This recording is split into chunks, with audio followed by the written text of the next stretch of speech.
The red sun of Kepler 442b cast long shadows across the mining colony as another brutal day began for the human slaves.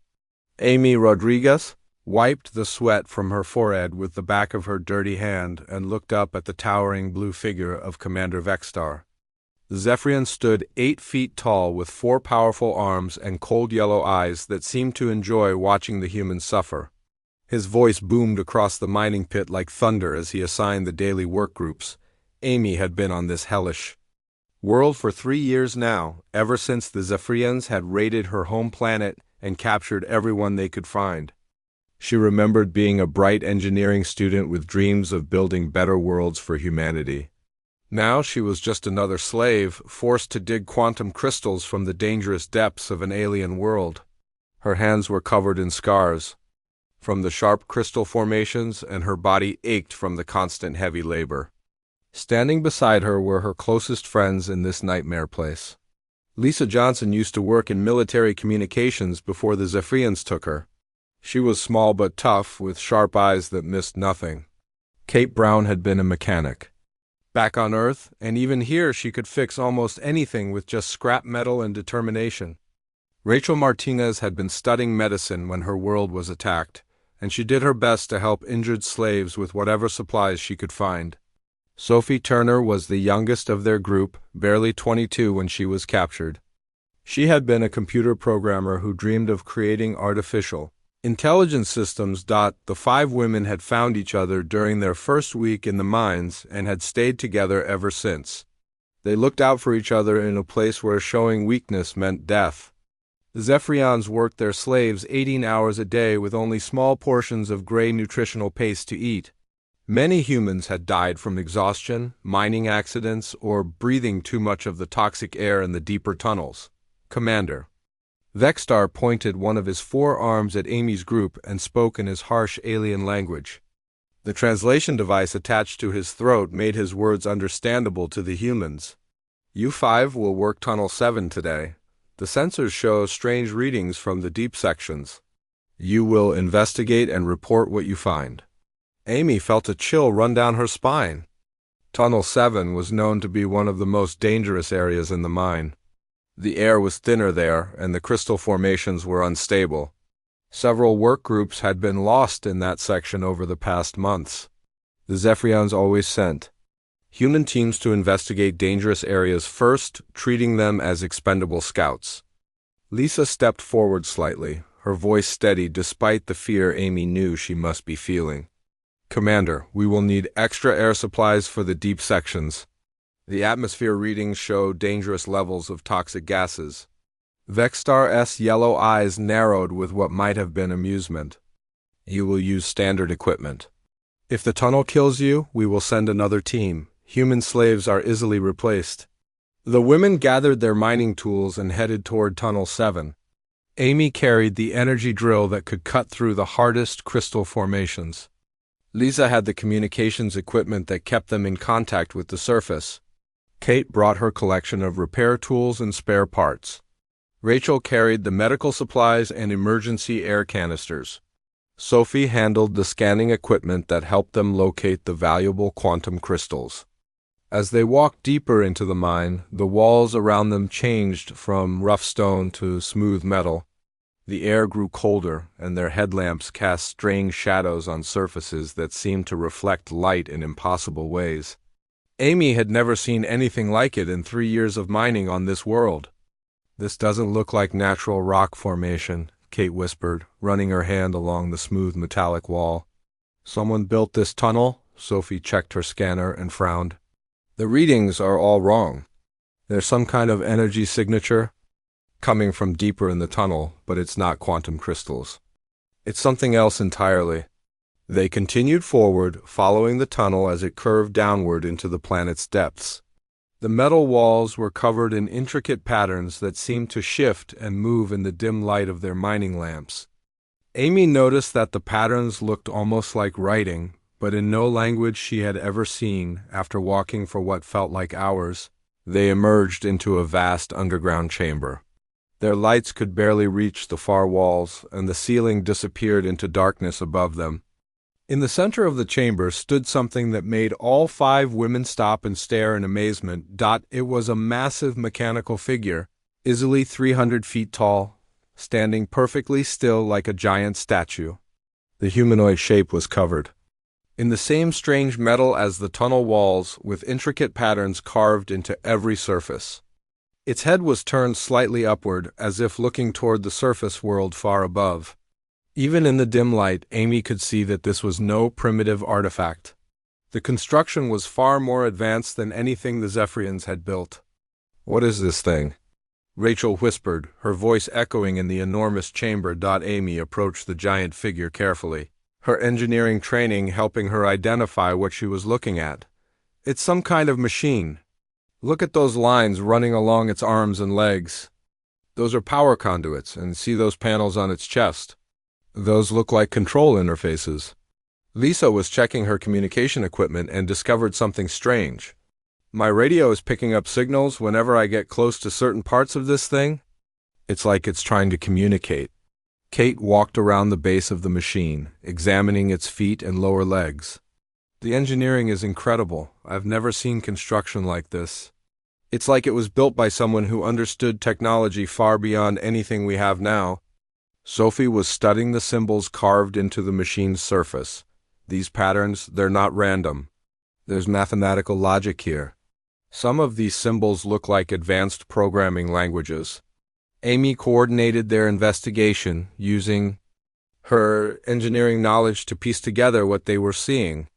The machine appeared to be some kind of advanced artificial intelligence housed in a massive mechanical body. But who could have built such a thing? And why was it hidden so deep beneath the surface of this mining world? As they explored the chamber, they found other strange objects scattered around the giant machine. There were smaller control panels, what looked like maintenance equipment, and strange crystalline structures that pulsed with faint light. Everything was covered in dust, as if it had been waiting here for thousands of years. "We need to report this to the Zephyrians," Lisa said reluctantly. "They'll want to know about anything this advanced." Amy nodded, knowing Lisa was right, but feeling somehow that reporting this discovery would be a terrible mistake. Something about the giant machine felt important, as if it had been waiting for them specifically to find it. But they were slaves, and slaves who failed to report discoveries were usually killed as examples to others. When they returned to the surface and reported their findings, Commander Vextar was indeed interested. He questioned them extensively about what they had seen, then dismissed the discovery as some primitive alien artifact left behind by a long-dead civilization. He ordered them to continue mining around the machine, viewing it as nothing more than an obstacle to their operations. But Amy and her friends knew they had found something far more significant than ancient ruins. That night, as they lay in their cramped sleeping quarters, they whispered about the mysterious machine and what it might mean for their future. The next morning brought the usual harsh commands from Commander Vextar as he assigned the work groups. Amy and her friends were ordered back to Tunnel 7 to continue mining around the strange machine they had discovered. The Zephyrian commander seemed annoyed that the giant artifact was blocking access to a rich vein of quantum crystals. But he was more interested in profit than archaeology. As they descended into the tunnel again, Lisa noticed something different about her communications equipment. The strange signals she had detected the day before were stronger now, and they seemed to be responding to her presence. Every time she moved closer to certain panels on the machine, the signals would change pattern and intensity. "It's like it knows we're here," Lisa whispered to Amy as they set up their mining equipment at the base of the giant figure. Amy looked up at the massive, mechanical face far above them. In the better light they had brought today, she could see more details of the incredible construction. The machine's eyes were dark crystal formations that seemed to reflect their lights in strange ways. Its mouth was a complex arrangement of metal plates that looked like they could move and speak. Kate was examining the lower sections of the machine with her mechanical expertise. She had found what appeared to be maintenance hatches and access panels built into the legs and torso. "This thing was designed to be serviced and repaired," she told the others. "Someone built this to last forever." Rachel had discovered something even more interesting. Near the machine's feet were several chamber-like structures that looked like they were designed to hold living beings. The chambers were just the right size for humans, with what appeared to be life support systems and neural interface equipment. "These look like pilot seats," she said with excitement in her voice. Sophie was working with her scanner equipment, trying to understand the energy readings coming from the machine. She had discovered that the giant figure was not completely dormant as they had first thought. Deep inside its mechanical body, power was flowing through massive conduits and processing systems. "It's alive," she announced to the group. "Not biologically, but there's definitely artificial intelligence active in there." During their lunch break, the 5 women gathered around one of the interface panels that Lisa had identified as particularly active. The signals coming from it were complex and varied, almost like a language trying to communicate with them. Amy made a decision that would change everything.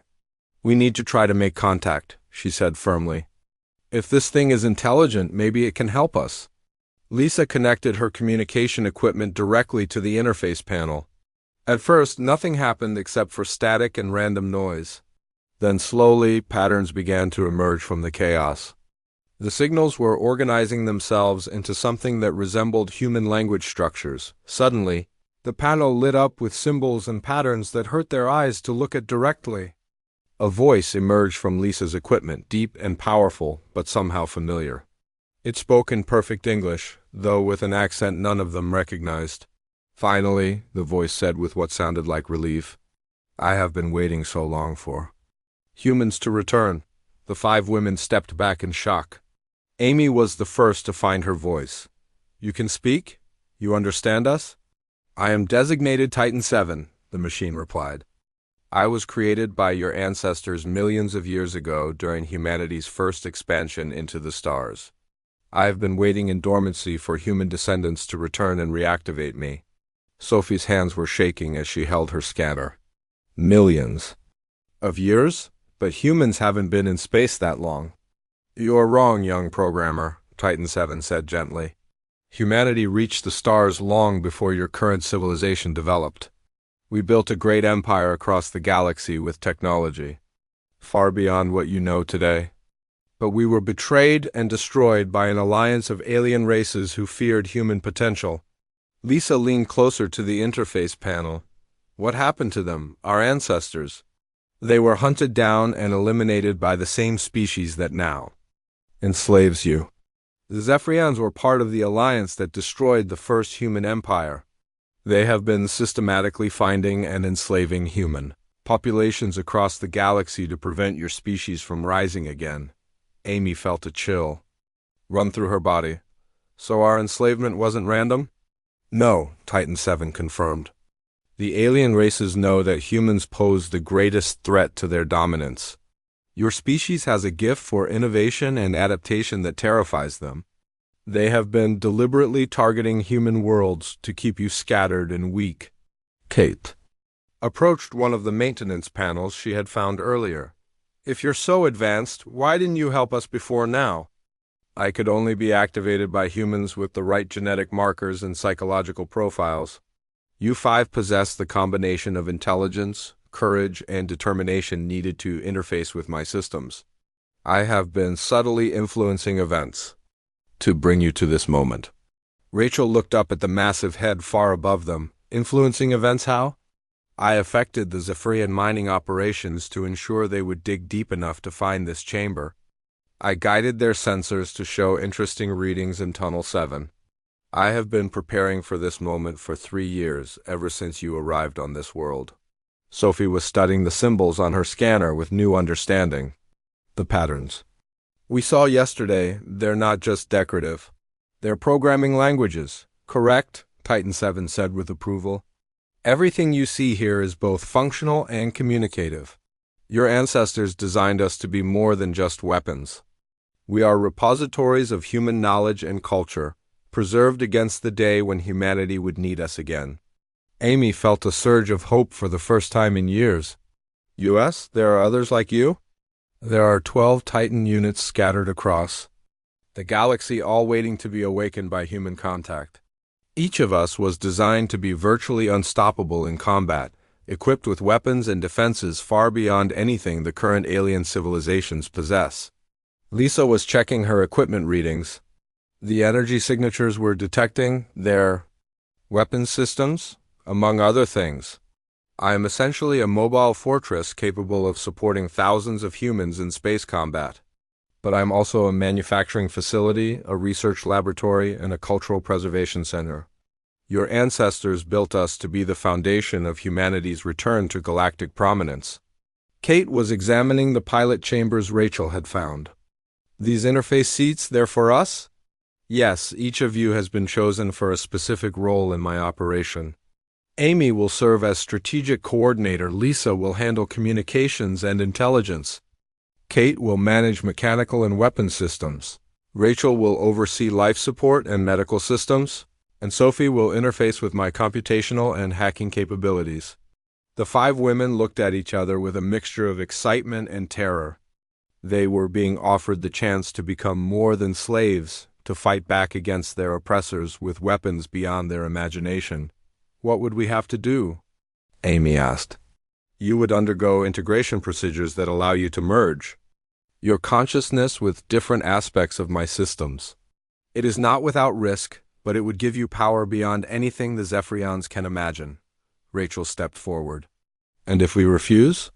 Then you remain slaves until you die, and humanity continues to suffer under alien oppression.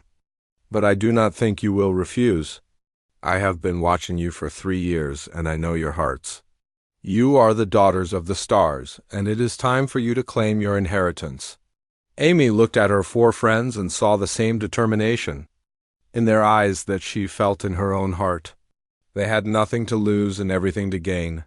We accept, she said firmly. The interface panel blazed with light as Titan 7 began the process that would transform 5 enslaved women into the architects of humanity's revenge. The integration process began immediately after the women accepted Titan 7's offer. The massive war machine guided them to the pilot chambers that Rachel had discovered earlier. Each chamber was perfectly sized for a human body and filled with strange neural interface equipment that looked both advanced and somehow familiar. Amy was the first to enter her chamber. The moment she sat down, dozens of thin cables emerged from the walls and gently attached themselves to her head and spine. She felt no pain, only a strange tingling sensation as the connections were made. Suddenly her mind expanded beyond her physical body, and she could perceive the entire structure of Titan 7's consciousness. Do not be afraid. Titan 7's voice spoke directly into her thoughts. I am sharing my knowledge with you slowly so your human mind can adapt to the information. Amy found herself understanding things that should have been impossible for someone with her limited education. She could see the tactical systems of the war machine, understand the principles behind weapons that could destroy entire fleets, and grasp strategic concepts that spanned star systems. Her role as strategic coordinator was becoming clear as military knowledge from humanity's golden age flowed into her consciousness. Lisa entered the communications chamber next. As the neural interfaces connected with her brain, she suddenly had access to every communication network in the galaxy. She could hear Zephyrian military transmissions, intercept alien government communications, and tap into the information systems of dozens of different species. The ancient human empire had built monitoring stations throughout the galaxy, and Titan 7 had been collecting intelligence for millions of years. The Zephyrians are not as strong as they pretend to be, Lisa reported to the others as the knowledge integrated into her mind. Their empire is actually quite fragile. They depend on slave labor because their own species has become lazy and weak. Most of their military technology is stolen from other races they have conquered. Kate's integration with the mechanical systems was the most physically demanding. As she connected with Titan 7's engineering consciousness, she felt her understanding of machinery expand to cosmic levels. She could perceive every bolt, wire, and energy conduit in the war machine's massive body. The weapon systems were beyond anything she had imagined, capable of cracking planets and destroying entire star fleets. The construction is incredible. Kate whispered as she explored the machine's capabilities through her neural link. Every system has backups and redundancies. The armor can withstand direct hits from antimatter weapons. The power core uses principles that current science doesn't even understand. Rachel's connection to the life support and medical systems brought its own revelations.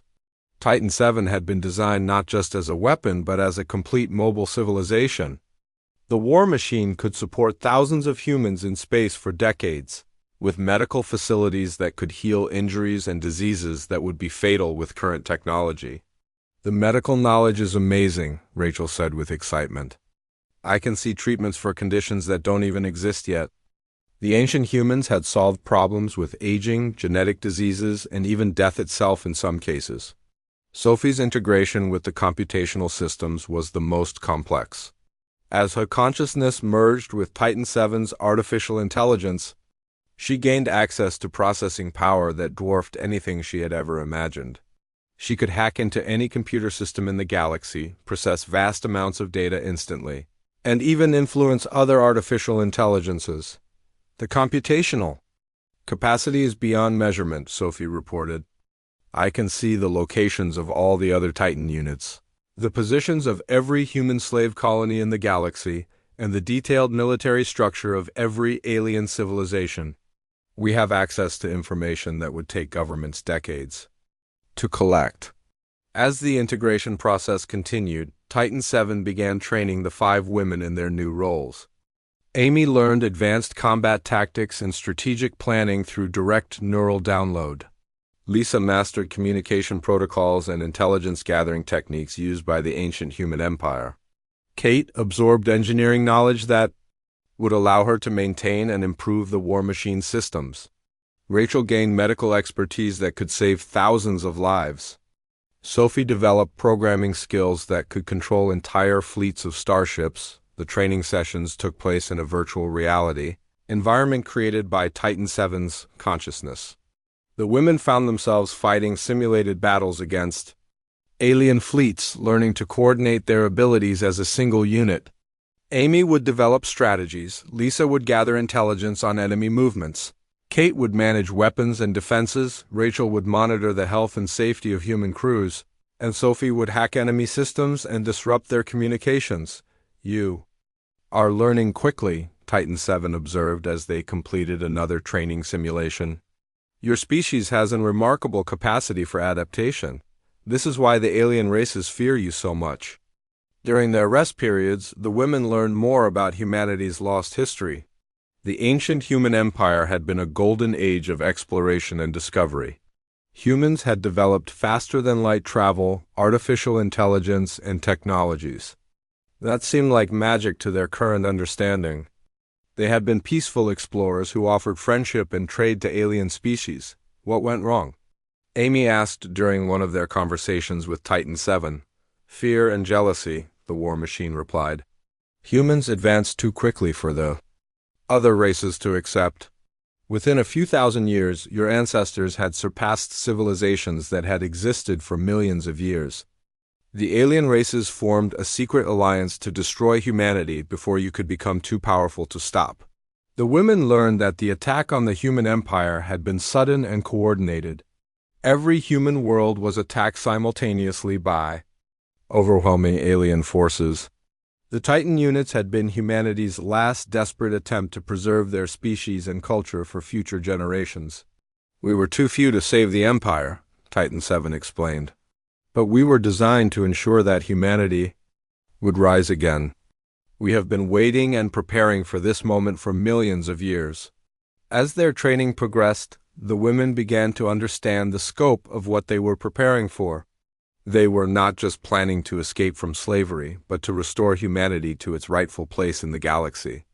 The other Titan units were already beginning to stir as Titan 7's reactivation sent signals across space. The awakening has begun, Titan 7 announced during one of their sessions. My brother and sister units are detecting human presence on their worlds. Soon the galaxy will remember why they once feared humanity.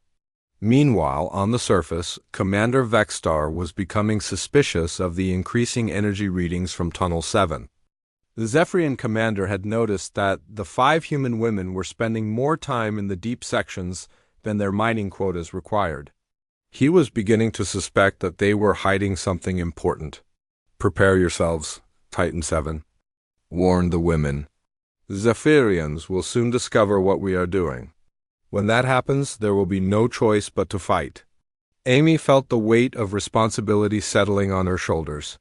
She was no longer just a slave trying to survive. Another day.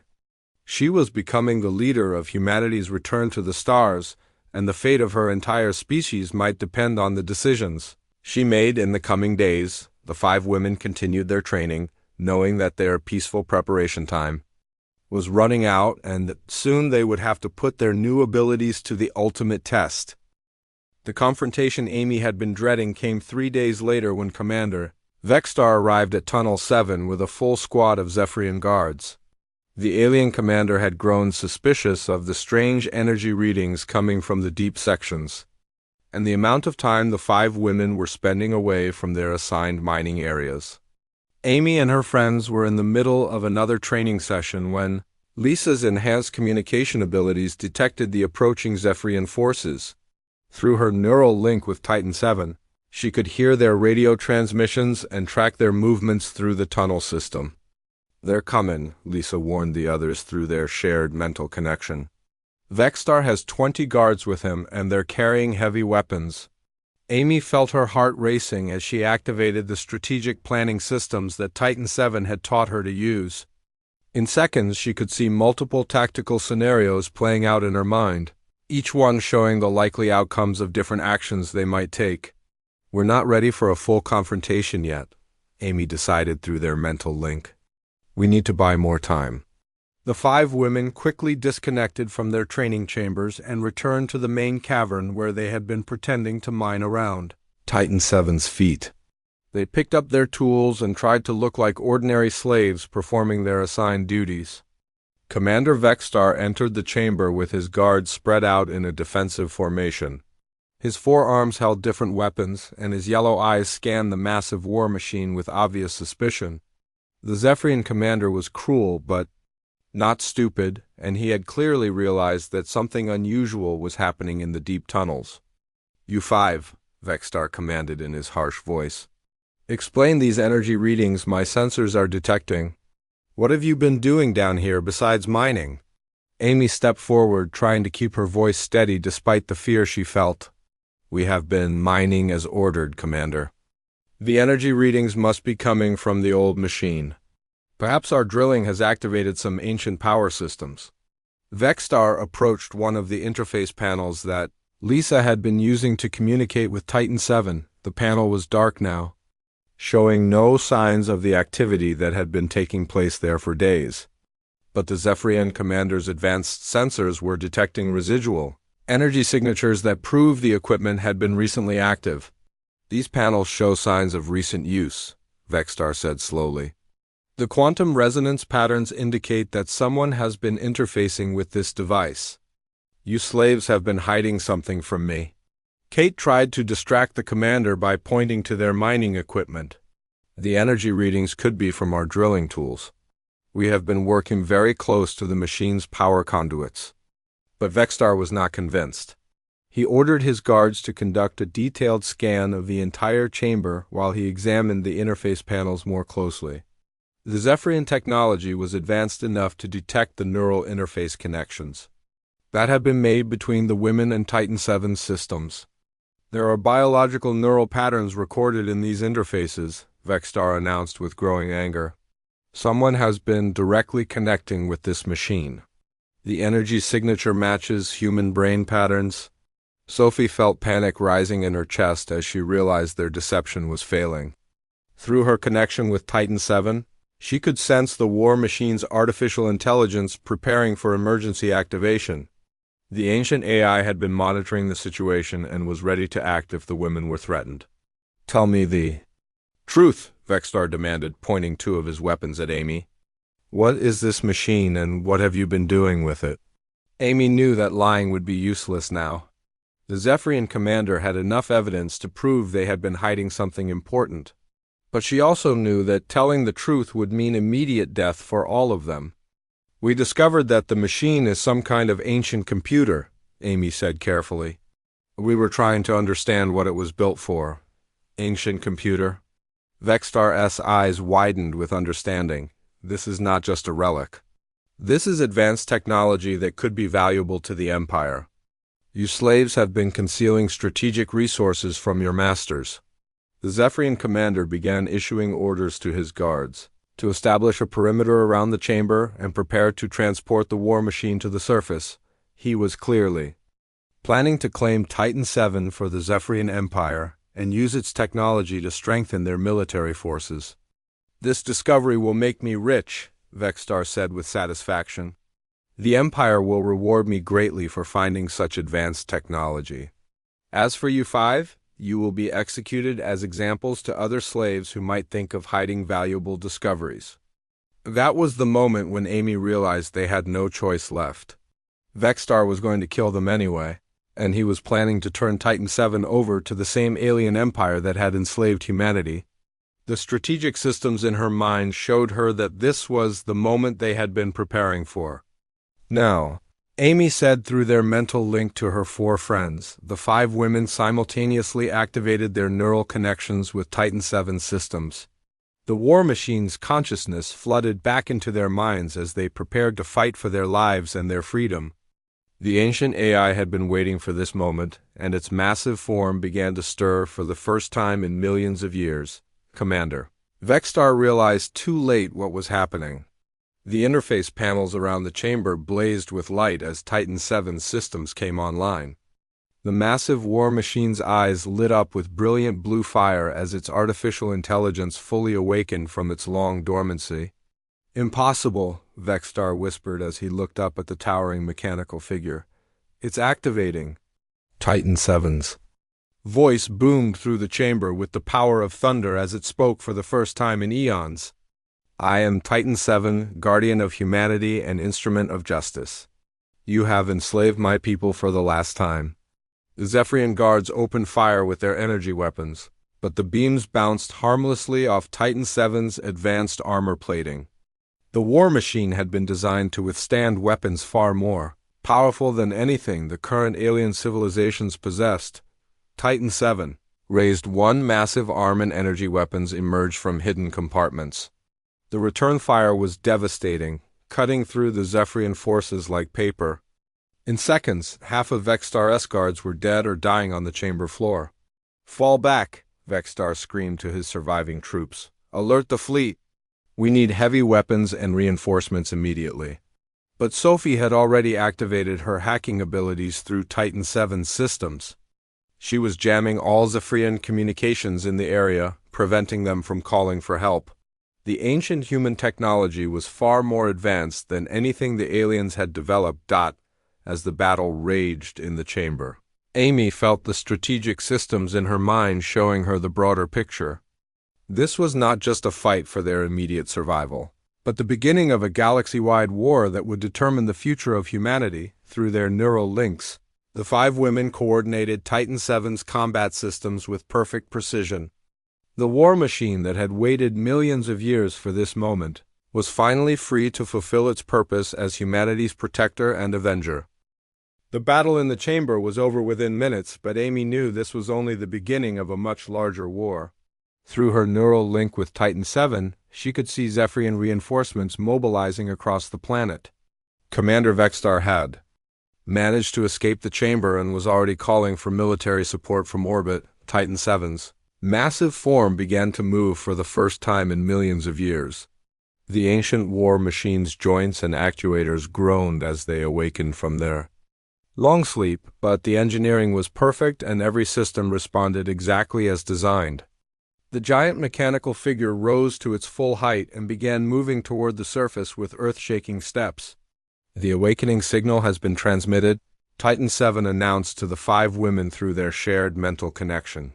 "My brother and sister units across the galaxy are receiving activation codes. Humanity's return to the stars has begun." Lisa's enhanced communication abilities were already intercepting alien transmissions from across the star system. "Zephyrian military was in complete panic as reports of impossible human technology reached their command centers. They had never seen anything like Titan VII's capabilities and had no idea how to respond to such a threat. As Titan VII broke through to the planet's surface, Kate activated the war machine's defensive systems. Energy shields surrounded the massive figure just as Zephyrian attack ships began bombarding them from orbit. The alien weapons were powerful enough to level cities, but they had no effect on Titan VII's ancient armor and shielding technology.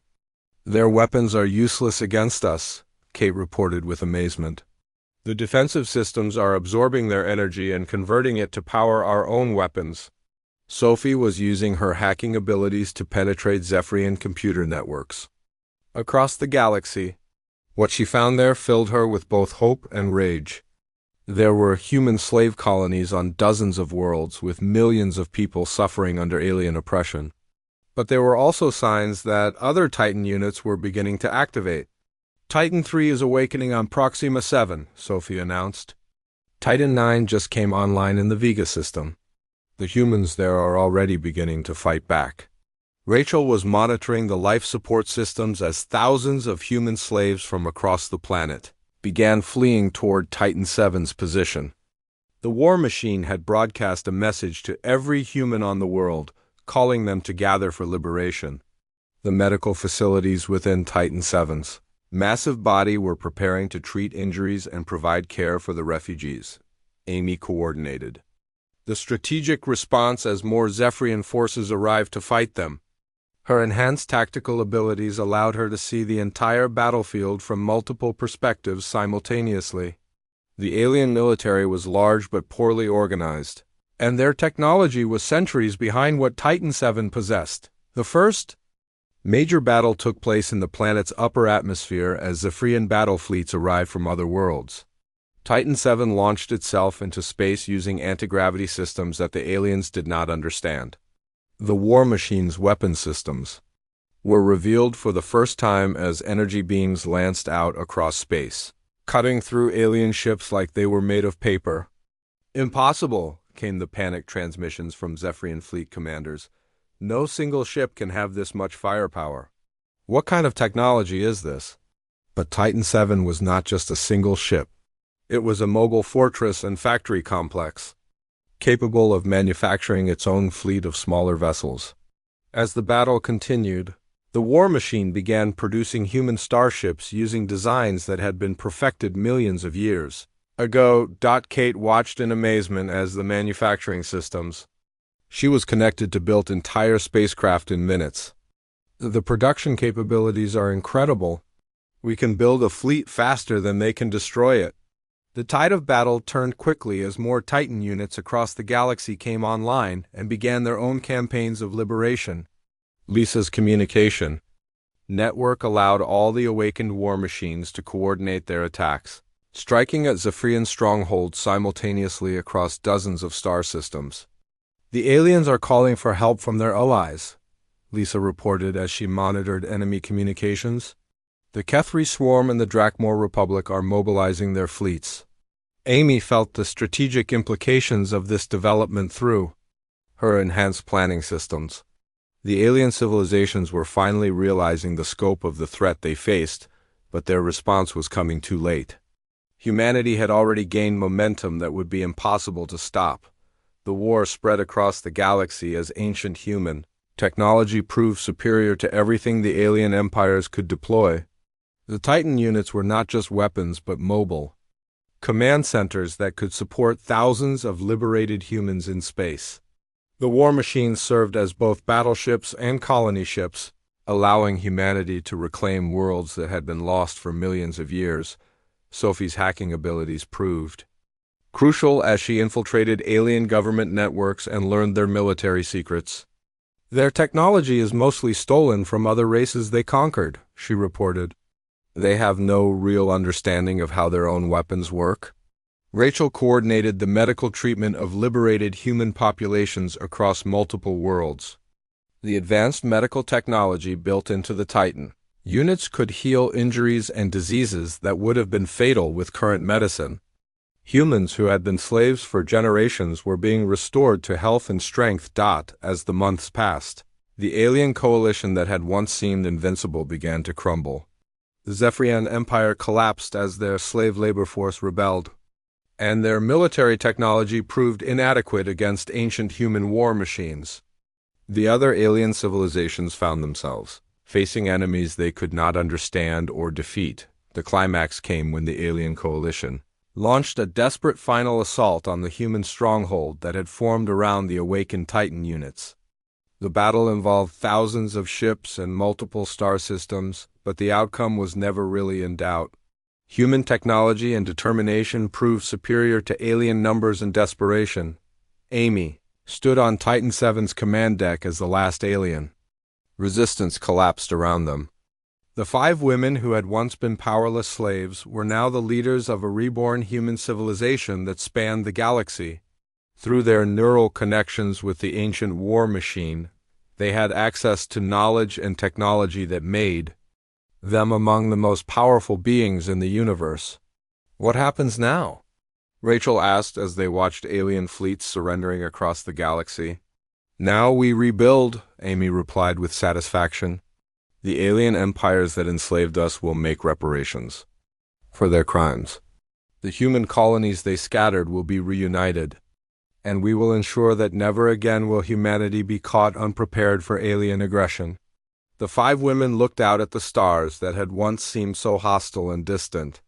The galaxy that had rejected humanity millions of years ago was now learning to fear and respect the species they had tried to destroy. The ancient war machines that had waited so long for their creator's return had finally fulfilled their purpose. Titan VII and its sister units now patrolled the borders of human space, eternal guardians ready to defend their people against any threat. The war that had begun with 5 enslaved women had ended with humanity's triumphant return to galactic prominence, proving that human courage and determination could overcome even impossible odds.